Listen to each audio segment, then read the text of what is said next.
This is a beautiful face brush by e.l.f. and I love so many things about it. For one, it's dual-sided, so the one side is kind of like soft, rubbery, scrubby, which is really nice, and this side is so soft bristles.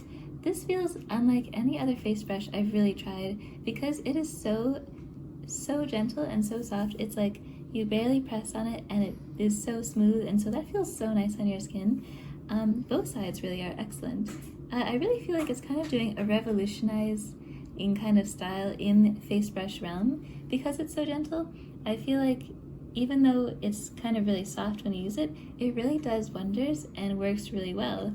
The bristles are packed really tightly and they're super nice for exfoliating, and I feel like it feels so nice to use. Like it never pulls, and it really feels like a spa experience, and so I really love that.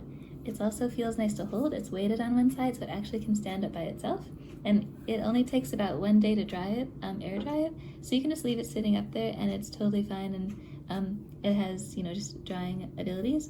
A friend of mine who has beautiful skin recommended that if you even want to do a little bit more exfoliating, you could possibly use like a sugar scrub with one of these sides, but even just on its own, I've really noticed a difference in just using it a few times. I was really amazed and surprised and very excited about how much this very soft and gentle brush did.